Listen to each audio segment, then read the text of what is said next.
రెండు తెలుగు రాష్ట్రాల్లో భూసేకరణ ప్రాజెక్టుల నిర్మాణం కోసం కానివ్వండి, లేకపోతే పరిశ్రమలు స్థాపించడం కోసం కానివ్వండి, లేకపోతే ప్రాజెక్టులు రిజర్వాయర్లు కొత్తవి కట్టడం కానీ రీడిజైన్, ఈ సందర్భంగా భూసేకరణ అనేది ఒక సమస్యగా మారిందా?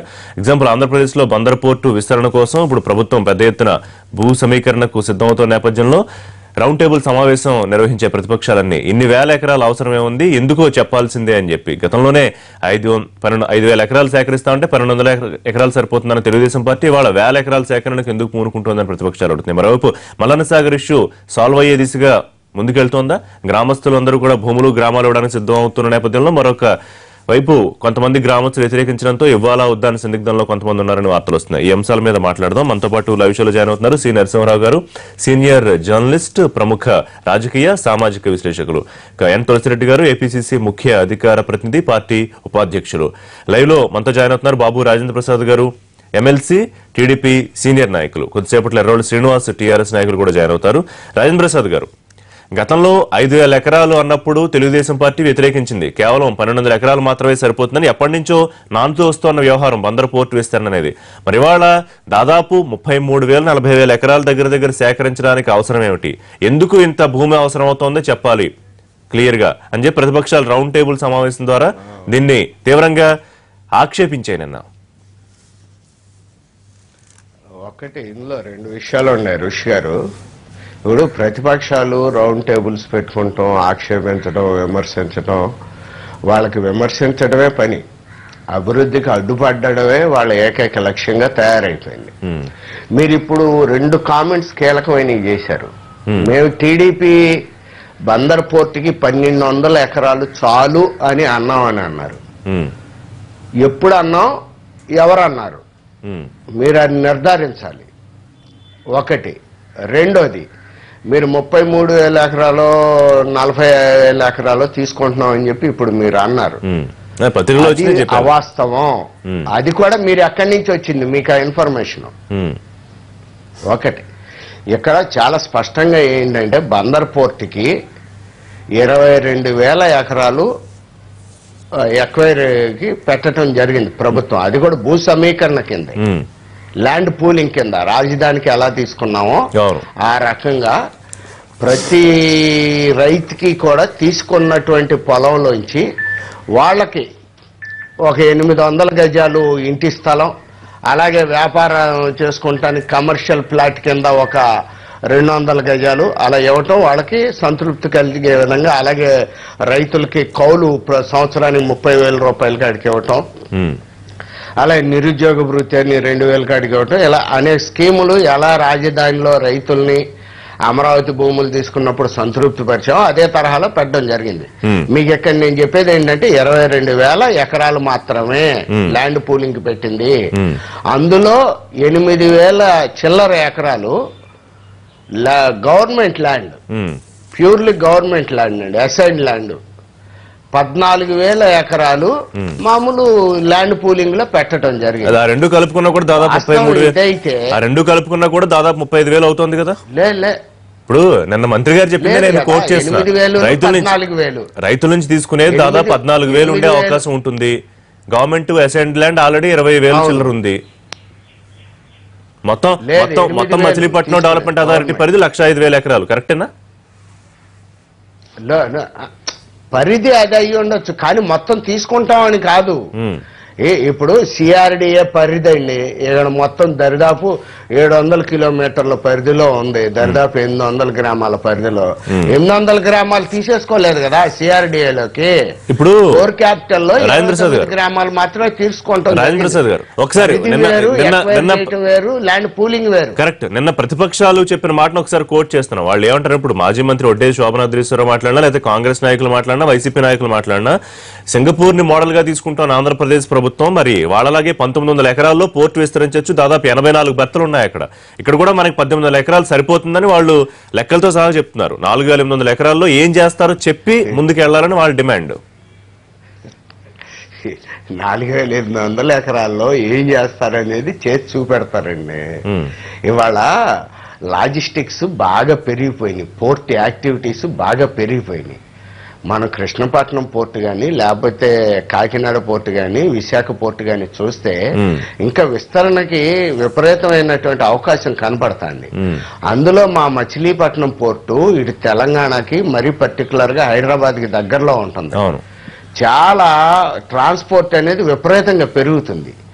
సో అక్కడ యాక్టివిటీస్ అన్నిటికీ పోర్ట్ యాక్టివిటీ ఒకటే కాదండి, పోర్టు ఆధారిత అనుబంధ పరిశ్రమలు కానివ్వండి అనేకం ఉంటాయి. అవి కూడా ఆ పోర్ట్లో యాక్టివిటీలోనే భాగంగా వాటిని కూడా నడపడం జరుగుతుంది.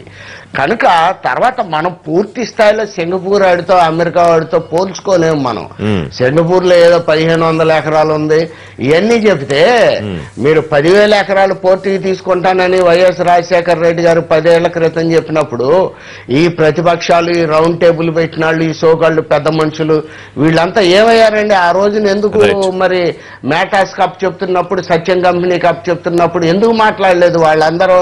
ఈ రోజు తెలుగుదేశం వచ్చి తెలుగుదేశం కడతానన్నప్పుడు ఈ రోజు వచ్చి వీళ్ళందరూ ఆందోళన చేసి అక్కడ పోర్ట్ ఎక్కడ కడతారో, తెలుగుదేశం పార్టీకి ఎక్కడ పేరు వస్తుందో, చంద్రబాబు నాయుడు గారికి ఎక్కడ గుడ్ విల్ వస్తుందో అని వీళ్ళకి ఆందోళన కనబడతాను తప్పితే పోర్టు చెడగొట్టాలనేటటువంటి భావన కనబడతాను తప్పితే మీరు మంచి సలహాలు ఇవ్వండి. మచిలీపట్నం ప్రాంత అభివృద్ధికి మీ సలహాలు ఇవ్వండి, తప్పనిసరిగా ప్రభుత్వం అభివృద్ధి జరిగితే తెలుగుదేశం పార్టీకో చంద్రబాబు నాయుడుకు మంచి పేరు వస్తుందనే ప్రతిపక్షాలు అడ్డుపడుతున్నాయా? రెండోది 4,800 ఎకరాలు దేనికోసం? సీపోర్టుకి, తర్వాత అక్కడ మిగతా భూమి సేకరణ చేసేదంతా టౌన్షిప్ ప్లస్ ఇండస్ట్రియల్ కారిడార్ అని క్లియర్ గా ప్రభుత్వం కూడా కొన్ని లెక్కలు చెప్తోంది. మరి ఏమిటి అభ్యంతరం? అభివృద్ధికి అడ్డుపడేట కంటే యాక్చువల్గా కాంగ్రెస్ హయాంలోనే దానికి రూపకల్పన జరిగింది కాబట్టి అభివృద్ధికి అడ్డుపడడం అనే క్వశ్చన్ రాదు. ఇక్కడ డెఫినెట్గా వచ్చేసి రాష్ట్రం అభివృద్ధి చెందాలంటే మౌలిక వసతులు కావాల్సిందే, దాంట్లో పోర్ట్స్ ఒక ఐటమ్. మనకు రాబో రోజుల్లో అనేక పోర్ట్స్ కూడా రాబోతున్నాయి. ఇప్పుడు కృష్ణపట్నం ఆల్రెడీ వచ్చింది, రేపు దుగరాజపట్నం వస్తుంది, ఇంకా శ్రీకోట్లో అనేకం వచ్చేదానికి అవకాశం ఉంది. కాబట్టి ఒకే చోట ఇప్పుడు దీనికి వచ్చేసి ఇక్కడ మచిలీపట్నము పోర్టుకు వచ్చేసి కాంగ్రెస్ పార్టీ అనుకూలం. కానీ రెండు విషయాలు, ఒకటి విస్తీర్ణము, రెండవది తీసుకునే విధానం. ఆ రెండు చాట్ల డిఫరెన్స్. గతంలో 5,000 ఎకరాలు అవసరం లేదని చెప్పేసి సరే అది 1,200, 3,000 అని చెప్పేసి అజిటేషన్ జరిగింది మాత్రం వాస్తవం. టీడీపీ అబ్జెక్షన్ చెప్పింది మాత్రం వాస్తవం. అది కరెక్ట్గా ఏ పేపర్లో వచ్చింది, ఏడో వచ్చింది చెప్పలేకపోవచ్చు. కానీ 5,000 ఎకరాలు అవసరం లేదు, అంతకంటే తక్కువనే కట్టచ్చు అని చెప్పింది వాస్తవం. అటువంటిది ఇప్పుడు అది 22,000 ఎకరాలా 105,000 ఎకరాలా అనేది డిస్ప్యూట్ అయినప్పటికీ ఓవరాల్గా 105,000 ఎకరాలు ఓవరాల్ పరిధి అనుకున్నప్పటికీ 22,000 ఎకరాలు ఏమో డెఫినెట్గా వచ్చేసి 5,000 ఎకరాల కంటే 22,000 ఎకరాలు 4 రెట్లు ఎక్కువే కదా. కాబట్టి ఎందుకు అవసరం వచ్చింది? రాబో రోజుల్లో అనేక పోర్ట్స్ రాబోతున్నాయి, ఆ పరిస్థితిలో ఇంత విస్తీర్ణం ఎందుకు అనేది ఒకటి. రెండవది వచ్చేసి ఆల్రెడీ 2013 భూసేకరణ చట్టం పార్లమెంటు పాస్ చేసింది ఉంది. ఉన్నప్పుడు ఆ చట్ట ప్రకారం పోకుండా భూ సమీకరణకి ఎందుకు పోతున్నారు? భూసేకరణ చట్ట ప్రకారంగానే దాంట్లో 75% మొత్తం 100% యాక్సెప్టెన్స్ అని లేదు.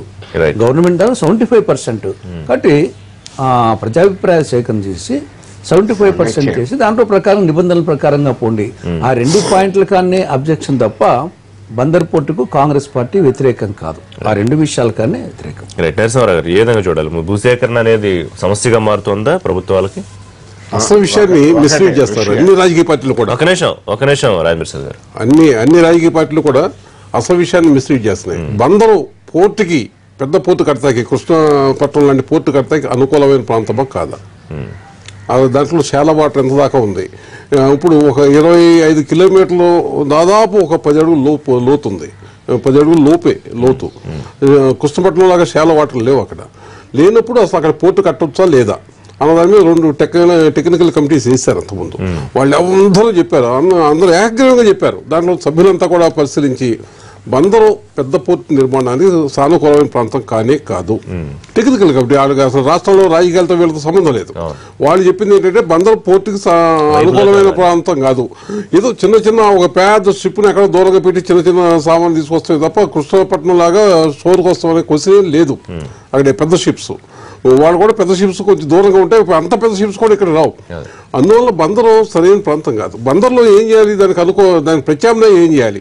షిప్ బిల్డింగ్ పెట్టచ్చు. షిప్ బిల్డింగ్ అంటే మరి పెద్ద షిప్స్ కాదు, mid size ships, small ships, పెద్ద పెద్ద బోట్స్ వాటి బిల్డింగ్ పెట్టచ్చు. దానివల్ల కృష్ణా జిల్లాలో ఉన్న వాళ్ళందరికీ కూడా ఉపాధి లభిస్తుంది.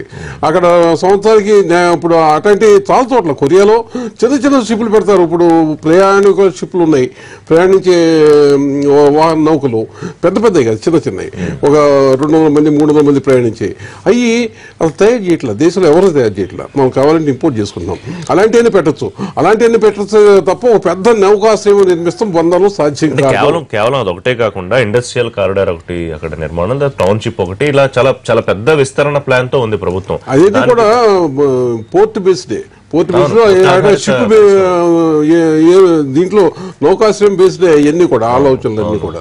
కానీ నౌకాశ్రమే అక్కడ సాధ్యం కాదు అన్నది నిపుణుల కమిటీ నివేదికలో 2 నివేదికలు ఏకగ్రీవంగా చెప్పాయి.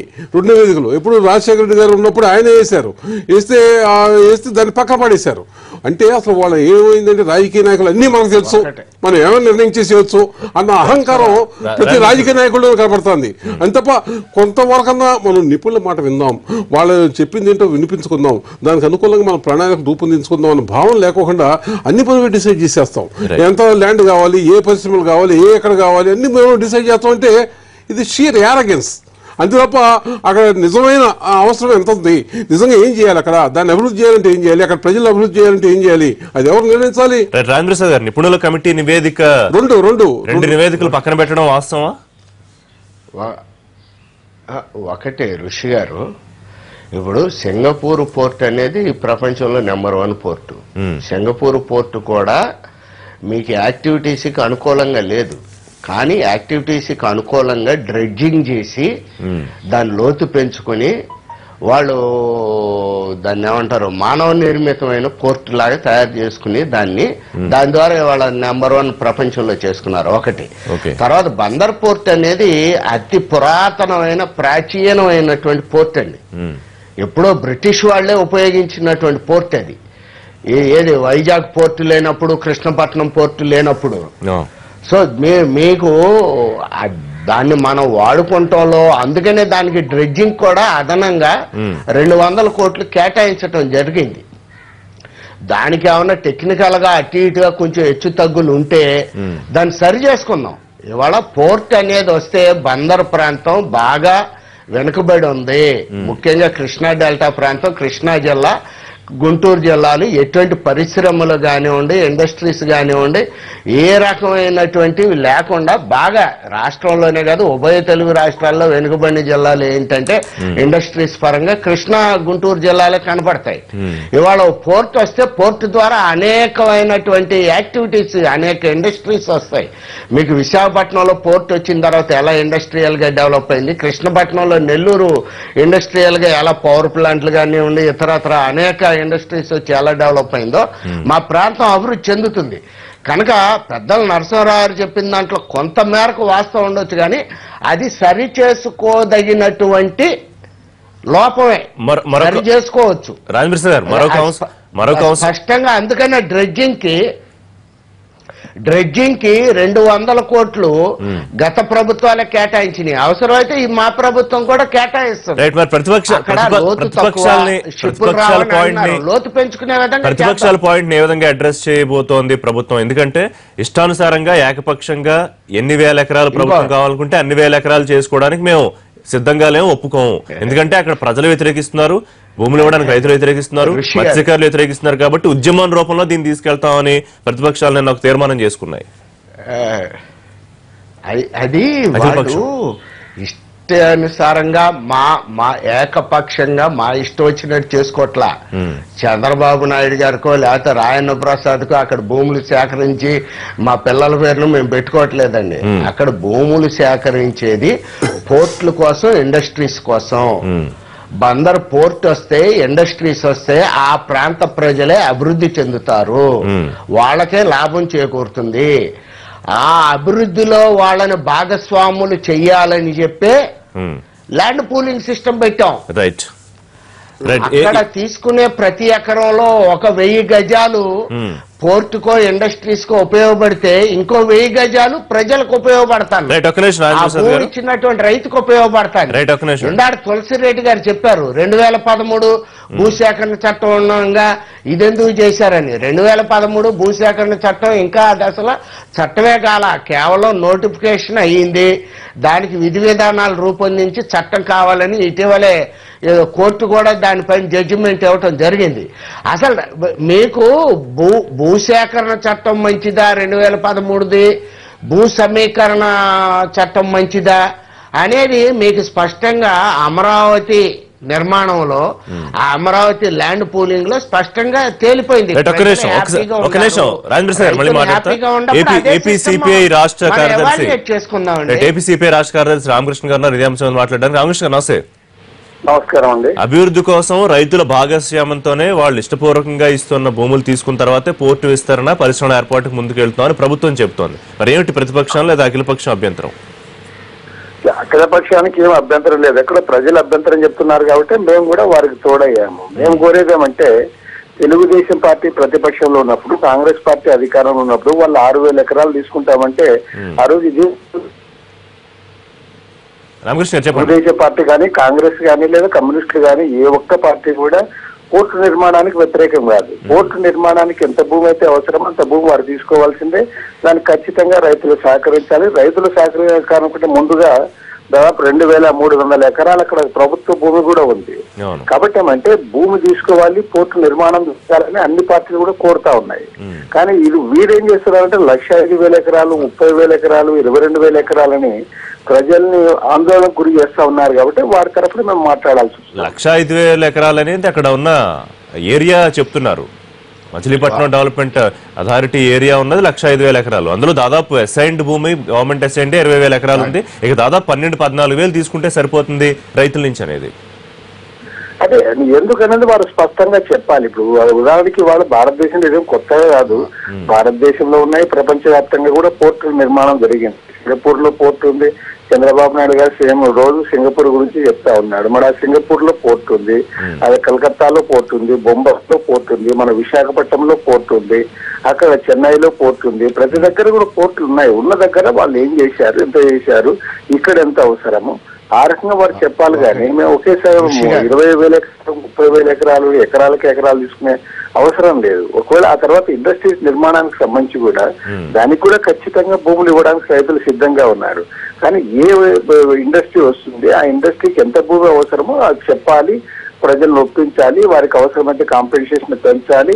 ముఖ్యంగా భూసేకరణ చట్టం 2013ను పక్కన పెట్టి ల్యాండ్ పూలింగ్ పేరుతో ల్యాండ్స్ అన్ని కూడా మేము తీసుకుంటామంటే ఇది సరైనది కాదు. కేంద్ర ప్రభుత్వం చట్టం చేసిన తర్వాత ఆ చట్టాన్ని పరిధిలో చేయాలి తప్ప చట్టాన్ని మేము పక్కన పెడతాము, ఆ చట్టం మాకు వర్తించదు, మా ఇష్టానుసారం మేము. రామకృష్ణ గారు ఒక నిమిషం దయచేసి లైన్ లో ఉండండి. రాజేంద్ర సార్ ఒక నిమిషం. మీరు మాట్లాడే ముందు క్లారిటీ ఇస్తా. చెప్పండి ఋషి గారు ప్లీజ్ చెప్పండి. మరి ఇందాక రామకృష్ణ గారు మాట్లాడుతూ, అలాగే తులసిరెడ్డి గారు కూడా మాట్లాడుతూ, గతంలో తెలుగుదేశం ఆందోళన చేసి భూమి అంత అవసరం లేదు పోర్టుగానే అన్నారు. నేను ఫస్ట్ క్వశ్చన్ చేశాను. ఇప్పుడు రామకృష్ణ గారు కూడా అంటున్నారు తెలుగుదేశం పార్టీ ఆందోళన చేసిన మాట వాస్తవమే మచిలీపట్నం ప్రాంతంలో. కానీ అక్కడ భూమి అంతొద్దు ఎంతొద్దు అని మేము చేయలేదండి. మచిలీపట్నం పోర్టు నిర్మించాలి. గతంలో వైఎస్ రాజశేఖర రెడ్డి గారు గోగిలేరు తీసుకెళ్లిపోతే కాదు, తీసుకొచ్చి మా చిలకలపూడి కాడ నిర్మించాలని సుమారు 600 రోజుల పాటు మా ఎంపీ కొనకళ్ళ నారాయణరావు, అలాగే మా మినిస్టర్, ప్రస్తుత మినిస్టర్ కొల్లు రవీంద్ర గారు, ఇతర ప్రజా సంఘాలు అందరూ కలిసి 600 రోజులు నిరాహార దీక్షలు చేసినాయండి. దరిదాపు 2 సంవత్సరాల పాటు కోర్టు కట్టమని చెప్పే ల్యాండ్ 5,000 ఎకరాలు వద్దు, 6,000 ఎకరాలు వద్దు అని చెప్పి అనలేదు. అది స్పష్టంగా నేను వివరణ ఇస్తున్నానండి. అది ఎవరైనా సరే మచిలీపట్నం ప్రాంతం వాళ్ళు తెలుసుకోవచ్చు. నేను కూడా చాలా సార్లు ఆ ఉద్యమంలోకి వెళ్ళా, చాలా సార్లు నిరాహార దీక్ష మేము కూడా కూర్చున్నాము. కనుక భూమి ఎంత వైశాల్యం అనే దానిపైన చేయలా, పోర్టు కంపల్సరీ కట్టాలి అనేటటువంటి ఉద్యమమే తెలుగుదేశం పార్టీ అక్కడ మా ఎంపీ గారు, మా మినిస్టర్ గారు నడపడం జరిగింది. డ్రెడ్జింగ్ అనేది రాజేంద్ర ప్రసాద్ గారు, డ్రెడ్జింగ్ నిరంతర ప్రక్రియ. ఇప్పుడు కాకినాడ పోర్టులో రోజు డ్రెడ్జింగ్ జరుగుతూనే ఉంటుంది, విశాఖపట్నం జరుగుతూ ఉంటుంది. డ్రెడ్జింగ్ జరుగుతున్నా కానీ అది అనువైన ప్రాంతమా కాదా అనేది ఎక్స్పర్ట్స్ నిర్ణయిస్తారు. బందలో మిడ్ లెవెల్ షిప్స్ ఆయన చెప్పారు పూర్వం నుంచి నౌకల ద్వారా వ్యాపారం జరిగిందని. వాస్తవం అది. చిన్న సైజు నౌకలు, మిడ్ సైజులు, స్మాల్ సైజు షిప్స్ వచ్చాయి. వాళ్ళ పెద్ద సైజు షిప్స్ రావాలంటే అది అనువైన ప్రాంతం కాదు అన్నదే అందరూ చెబుతున్నారు. సరే, భూ సమీకరణ అన్నది ఒక విన్ సిచ్యుయేషన్ క్రియేట్ చేస్తారు. భూ సమీకరణ అక్కడ ఇచ్చిన రైతులు బాగుపడతారు, వీళ్ళు బాగుపడతారు. దాని వ్యతిరేకిస్తారు వాళ్ళు సిపిఐ కానీ సిపిఎం కానీ. వాళ్ళకి ఎక్స్పర్ట్స్ వ్యూ అన్నది వాళ్ళకి తెలియదు అసలు. అందరూ ఏం చెప్తున్నారు, ప్రపంచవ్యాప్తంగా పోర్టులు ఎక్కడ ఉన్నాయి, ఎలా ఉన్నాయి, ఏ పోర్టులు దేనికి అనుకూలంగా ఉంటాయి, ఏ పోర్టులు దేనికి అనుకూలంగా ఉండవు అన్న ఎక్స్పర్ట్స్ వ్యూ తీసుకోకుండా రాజకీయ పార్టీలు నిర్ణయిస్తూ అంటే ఇది చాలా హాస్యాస్పదంగా ఉంటుంది.